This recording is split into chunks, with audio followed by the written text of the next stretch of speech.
Hi, class. Okay, it must be my week to really get into poetry, and I'm loving these books. And I tried to get some of you interested in it last year, and only a couple of you actually looked at this book. So now that I've got a captive audience right here, I'm going to read some of it to you. This is called Cool Salsa, Bilingual Poems, and I'm not reading the Spanish part because I'll screw it up, on growing up Latino in the United States. And this is a nonfiction, and it's in the Spanish section. And I'm going to read a couple things to you right now.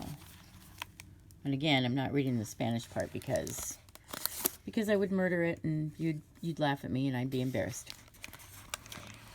Learning English, translated from the Spanish by Lori M. Carlson. Life. To understand me, you have to know Spanish. Feel it in the blood of your soul.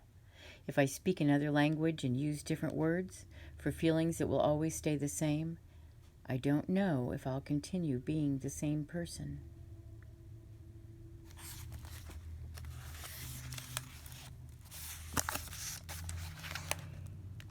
Sandra Cisneros, she's one of my favorite writers.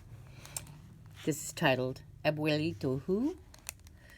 Abuelito who throws coins like rain and asks who loves him, who is dough and feathers, who is a watch and glass of water, whose hair is made of fur, is too sad to come downstairs today.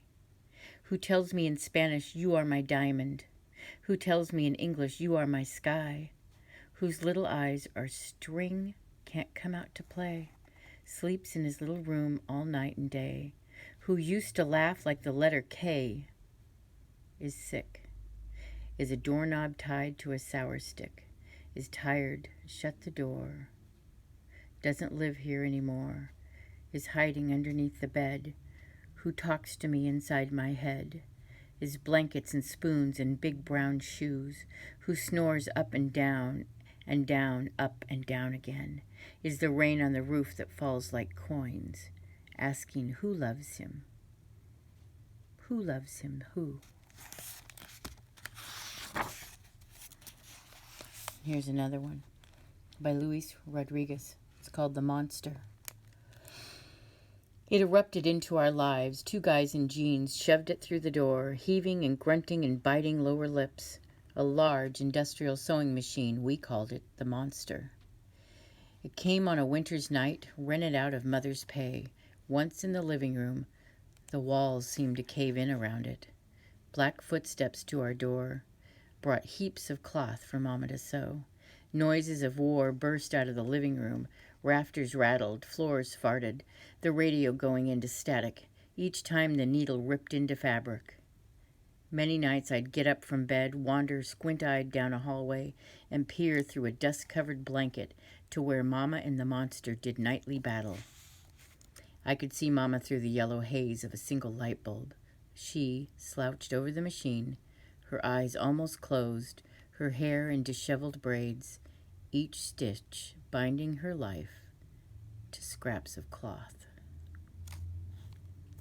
That's the end of that poem, and that's all I'm going to read. But I want you to really think about what I read, because what each one of these poems do is they tell a whole story in verse, so they don't really have to spell it out. That last one is more about a mother doing everything that she can to put food on the table and to provide for her family. And so if it takes working all night and working until she's overly tired, she does that because that is what shows the love for her family, is taking care of her family. But they don't say that in the exact words. He just describes it. So when you come back to school, some of you need to check out this book, Cool Salsa. Thanks. Have a good weekend, guys.